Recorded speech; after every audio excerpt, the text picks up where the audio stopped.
Welcome to फिल्मी शौकीन। आज जिस मूवी की कहानी हम लेके आए हैं उसका नाम है द मार्शियन। एक एस्ट्रोनॉट जो मंगल ग्रह पे फंस जाता है और वहाँ पे ज़िंदा रहने की और वहाँ से निकलने की कोशिश करता है। आई होप ये कहानी आपको पसंद आए तो वीडियो को लाइक और चैनल को सब्सक्राइब ज़रूर कीजिएगा। हम आगे भी नई कहानियाँ आपके लिए लाते रहेंगे। तो चलिए वीडियो को शुरू करते हैं। इस कहानी की शुरुआत में कुछ एस्ट्रोनॉट्स को मंगल ग्रह पे दिखाया जाता है और वो वहाँ पे रिसर्च करने के लिए गए होते हैं और वहाँ से कुछ सैंपल्स ले रहे होते हैं। तभी उनके साथी जो कि स्पेसशिप में है, उनके सिस्टम पे एक अलर्ट आता है कि एक बहुत बड़ा तूफान उनकी तरफ आ रहा है। वो तुरंत अपने साथियों को इन्फॉर्म करती है जो कि मंगल की सतह पर है। उनकी लीडर ये फैसला करती है कि हम मिशन अबॉर्ट करेंगे, तूफान से बचने के लिए जल्द से जल्द निकलेंगे। वो सभी अपने फ्लाइंग पॉड की तरफ जाने लगते हैं। तभी उनका एक साथी जिसका नाम है मार्क वॉटनी, उससे कुछ सामान टकराता है और वो तूफान में खो जाता है।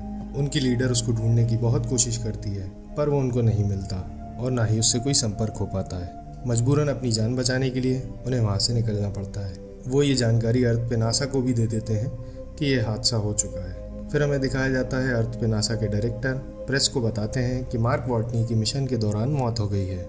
फिर हम देखते हैं कि तूफान ख़त्म हो गया है और उनका साथी जो कि तूफान में खो गया था वो अब भी जिंदा है और वो काफ़ी घायल हो चुका है और उसकी बॉडी में एक रॉड घुस गई है। कुछ देर वहीं रहने के बाद वो खुद को संभालता है और अपने स्पेस कैंप में जाता है जो मंगल ग्रह पे रिसर्च करने के लिए उन्होंने बनाया होता है। वो अपने घाव देखता है और अपना इलाज करता है और वो अपने साथियों से संपर्क करने की कोशिश करता है पर उसका संपर्क नहीं हो पाता। फिर उसे पता चलता है कि जो भी डिवाइस संपर्क करने के लिए थे वो सभी ख़राब हो चुके हैं और वो समझ जाता है कि मंगल पे वो अकेले ही फंस गया है। उसके साथी जो कि वहाँ से निकल गए थे वो भी यही समझते हैं कि मार्क मर चुका है। फिर सीन शिफ्ट होता है। मार्क वो सारी बातें वीडियो कैमरा पे रिकॉर्ड कर रहा होता है। उन्हीं बातों के दौरान मार्क बताता है कि उसे वहाँ से निकलने के लिए 4 साल तक इंतज़ार करना पड़ेगा क्योंकि नासा का अगला मिशन 4 साल बाद आने वाला है। अब वो स्टोरेज रूम में जाता है, देखता है कि 4 साल तक जिंदा रहने के लिए खाना पर्याप्त नहीं है। इसलिए अब वो फैसला करता है कि वो फार्मिंग करेगा और अपना खाना खुद उगाएगा। लेकिन मंगल पे फार्मिंग करना इतना आसान नहीं होता क्योंकि वहाँ पे ना तो पानी है और ना ही उपजाऊ मिट्टी। पर हमें यहाँ पता चलता है मार्क एक बॉटनिस्ट है जिन्हें फार्मिंग के बारे में सारी नॉलेज होती है। अब वो फार्मिंग करने की तैयारी करने लगता है। वो एक चेम्बर में मिट्टी इकट्ठा करता है और उसमें अपना मल भी मिला देता है ताकि मिट्टी उपजाऊ हो जाए, जैसे कि हम गाय के गोबर का इस्तेमाल करते हैं खाद बनाने के लिए। ठीक उसी तरह उसके पास आलू होते हैं, उसमें वो कुछ आलू बो देता है लेकिन उसके पास अभी भी पानी नहीं होता। लेकिन मार्क पानी बनाने की टेक्निक जानता है। वो फिर एक रॉकेट के पास जाता है और उसमें से हाइड्रोजन निकालता है। हाइड्रोजन और ऑक्सीजन को साथ में जलाकर वो पानी बनाने की कोशिश करता है। शुरुआत में उसको परेशानी होती है, वहाँ एक धमाका भी हो जाता है लेकिन वो दूसरी कोशिश में पानी बनाने में कामयाब हो जाता है। पानी बनाने की जो टेक्निक वो यूज़ करता है उसे इवेपोरेशन कहते हैं, यानी भाप से पानी बनाना। बूंद बूंद कर कर पानी बनना शुरू हो जाता है। कुछ दिनों बाद हम देखते हैं छोटे छोटे पौधे भी निकलना शुरू हो गए हैं।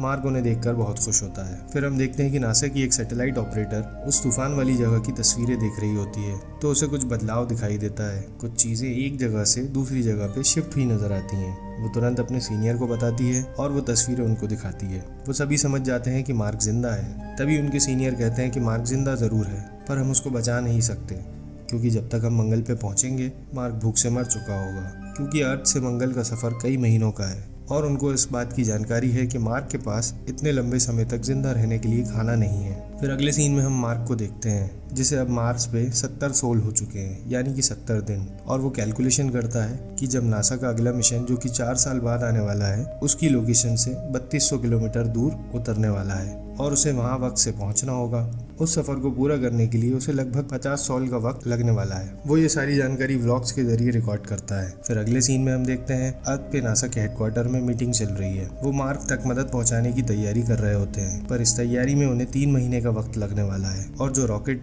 ये मदद का सामान लेके जाएगा उसे मंगल तक पहुंचने में 9 महीने का वक्त लगने वाला है, यानी पूरे 1 साल का वक्त। फिर हम देखते हैं कि जो आलू की फसल जो कि छोटे छोटे पौधे थे अब वो बड़े हो चुके हैं और उसमें ढेर सारे आलू भी उग गए हैं। उसकी टेक्निक काम कर गई, उसके पास बहुत से आलू इकट्ठा हो जाते हैं। फिर वो कुछ अपने पास रखता है और कुछ आलू से दोबारा फसल बो देता है। लेकिन एक फिक्र उसके दिमाग में हमेशा बनी रहती है, अगर वो अर्थ पे नासा से संपर्क नहीं कर पाया तो वो चाहे कितने भी आलू उगा ले वो जिंदा नहीं बच पाएगा। फिर हम देखते हैं कि मार्क अपने व्हीकल में कहीं जा रहा होता है। हमें पता चलता है कि मार्क पाथफाइंडर को ढूंढने जा रहा है, जो कि नासा के कई साल पुराने मिशन के दौरान मंगल पे भेजा होता है। मार्क को उस बात की जानकारी होती है और अर्थ पे से नासा वाले भी मार्क को सैटेलाइट के जरिए देख रहे होते हैं। उन्हें भी पता चल जाता है कि मार्क पाथफाइंडर को ढूंढने जा रहा है। मार्क को पाथफाइंडर मिल जाता है, वो उसे अपने व्हीकल पे लोड करता है और अपने स्पेस कैंप पे ले आता है। वहीं अर्थ पे भी नासा वही सेम मॉडल का पाथफाइंडर अपने हेडक्वार्टर में ले आते हैं और उसके जरिए मार्क से संपर्क करने की कोशिश करते हैं। लेकिन इस पाथफाइंडर में डायरेक्ट बात करने के लिए कोई जरिया नहीं होता है। पाथफाइंडर सिर्फ तस्वीरें ही खींच सकता है। मार्क पाथफाइंडर को ऑन करता है और उसके आगे कुछ बोर्ड लगा देता है और उसमें लिखता है कि मेरा मैसेज आप तक पहुंच रहा है। तभी पाथफाइंडर के कैमरे के जरिए नासा से उसे इशारा मिलता है, यस हम तुम्हें देख सकते हैं। मार्क बहुत खुश हो जाता है। फिर नासा से उसे कुछ कोड्स मिलते हैं। फिर उन कोड्स के जरिए वो अपने व्हीकल के सिस्टम को हैक करता है और उसका कनेक्शन नासा से हो जाता है। फाइनली अब मार्क मैसेज के जरिए नासा से बात कर सकता है। नासा से विंसेंट कपूर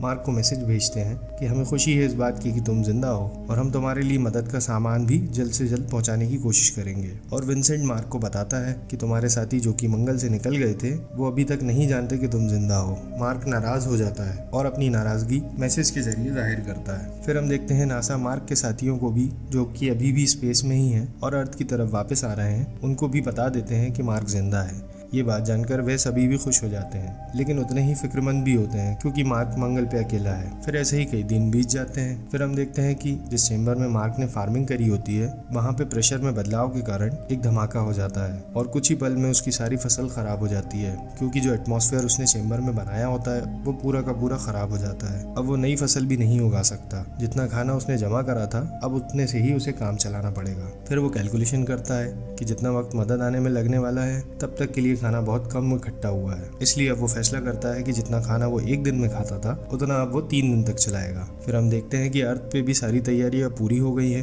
मार्क तक मदद पहुंचाने के लिए। वो सारा सामान एक रॉकेट पे लोड कर देते हैं और उसको लॉन्च करते हैं, लेकिन वो रॉकेट कुछ ही दूर आसमान में जाता है फिर ब्लास्ट हो जाता है। वो सब ये नज़ारा देखकर दुखी हो जाते हैं और सोचते हैं कि मार्क अब जिंदा नहीं बच पाएगा। फिर मार्क को भी बताया जाता है कि लॉन्च फेल हो गया है। मार्क ये सुनकर बहुत मायूस हो जाता है। अब वो घर वापस जाने की उम्मीद भी छोड़ देता है और नासा से बातचीत के दौरान वो ये कहता है, अगर मैं यहाँ पे मर जाता हूँ तो आप लोग मेरे माँ बाप से मिलना और उन्हें बताना कि मेरे संघर्ष के बारे में जो मैंने यहाँ पे किया है और मैंने हार नहीं मानी आखिरी दम तक। मुझे पता है कि जिन माँ बाप ने अपना बेटा खो दिया हो उनसे बात करना इतना आसान नहीं है, लेकिन जो नसीब में लिखा होता है उसको कोई नहीं टाल सकता। हमें उसे एक्सेप्ट करना पड़ता है। लेकिन मार्क की किस्मत ने अभी भी उसका साथ नहीं छोड़ा था।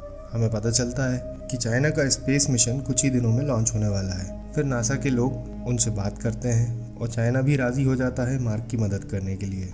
आने वाले 1 महीने में वो लॉन्च करने वाले हैं और उसमें ही मार्क का मदद का सामान भी भेज देंगे। फिर हम देखते हैं एक लड़के को जो कि नासा के एस्ट्रोडायनेमिक डिपार्टमेंट में काम करता है। उसका नाम रिच है। वो अपने सीनियर्स को एक आइडिया बताता है कि हम किस तरह मार्क तक मदद का सामान पहुंचा सकते हैं और साथ ही उसको वापस भी ला सकते हैं। वो बताता है कि जिस स्पेसशिप में मार्क के साथी मंगल से वापस आ रहे हैं क्यों ना उसी स्पेसशिप में हम मदद का सामान भेज दें। वो बताता है कि उनका स्पेसशिप जब अर्थ के ऑर्बिट में आएगा तब हम रॉकेट के जरिए मदद का सामान उन तक पहुंचा देंगे और वो लोग मदद के सामान को इंटरसेप्ट करके अर्थ का एक चक्कर लगाएंगे और मंगल की तरफ वापस रवाना हो जाएंगे। और जब वो मंगल के पास पहुंचेंगे तो वहाँ पे उतरेंगे नहीं, बल्कि मार्क एक फ्लाइंग पॉड में बैठकर मंगल के ऑर्बिट में आ जाएगा और वो उसको वहाँ से इंटरसेप्ट करके अपने स्पेसशिप में ले आएंगे। यानी मार्क को जिंदा वापस लाने की उम्मीद दिखने लगती है। पर उसके सीनियर्स कहते हैं कि एक आदमी की जान बचाने के लिए वो सारे क्रू की जान खतरे में नहीं डाल सकते क्योंकि इसमें बहुत खतरा होता है। वो मिशन की मंजूरी नहीं देते। वहीं हम देखते हैं रिच को जो कि ये सारी प्लानिंग मार्क के साथियों तक पहुंचा देता है कि वो किस तरह मार्क को बचा सकते हैं। फिर मिशन की लीडर और सारे साथी मिलकर मीटिंग करते हैं। वो सारे खतरों के बारे में डिस्कस करते हैं जो कि मिशन के दौरान आ सकते हैं और साथ ही उनका सफ़र जो कि ख़त्म होने वाला है वो अपने घर वापस आने वाले होते हैं। वो सफ़र भी लगभग 2 साल तक बढ़ जाएगा। वो सभी मिलकर ये फैसला करते हैं कि हम मार्क को बचाने वापस जाएंगे। इस बात की जानकारी नासा को भी पता चलती है।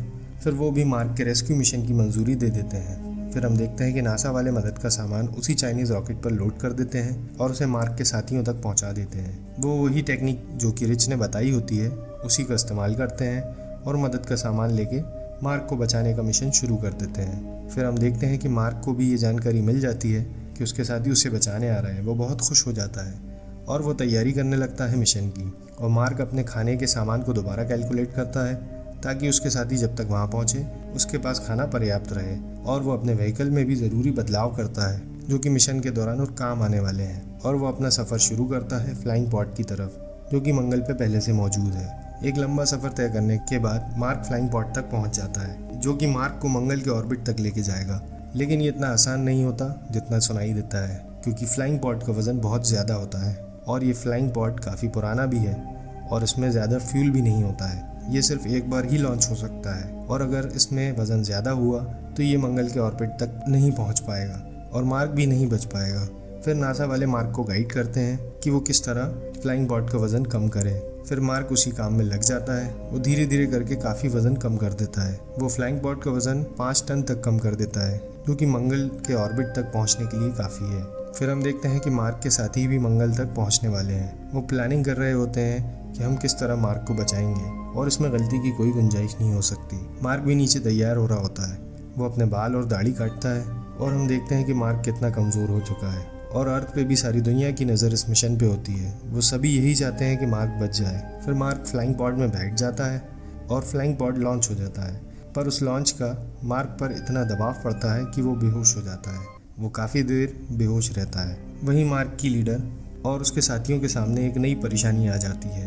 मार्क ने फ्लाइंग पॉड को हल्का तो करा था, पर फिर भी वो धीमी गति से ऊपर आया जो उन्होंने कैलकुलेट किया था।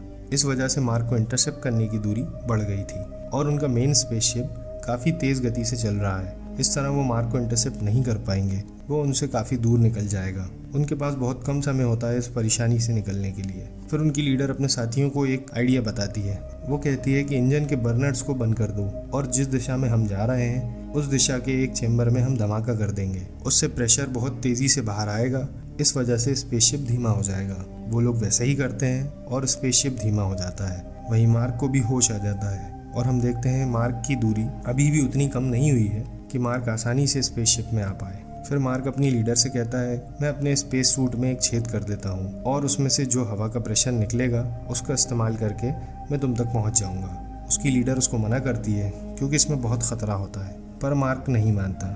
वो वही करता है और बिल्कुल आयरन मैन की तरह उड़ता हुआ अपनी लीडर तक पहुँच जाता है। फिर वो लोग अपने स्पेसशिप में आ जाते हैं। फाइनली मार्क की जान बच जाती है और सभी लोग इस बात से बेहद खुश हो जाते हैं। फिर कुछ समय बाद हम देखते हैं कि मार्क एक क्लासरूम में है और वो अपने स्टूडेंट्स को बताता है अगर वो बॉटनिस्ट ना होता और उसमें जीने का सेल्फ कॉन्फिडेंस ना होता तो वो मंगल पे जिंदा नहीं बच पाता। उसकी हिम्मत और उसका ज्ञान था जिसने उसकी जान बचाई। और यहीं पे ये कहानी ख़त्म हो जाती है। आई होप ये कहानी आपको पसंद आई हो। ये फिल्म 2015 में रिलीज़ हुई थी और इसको लोगों ने काफ़ी पसंद किया था। टिल देन गुड बाय, मिलते हैं अगली वीडियो में।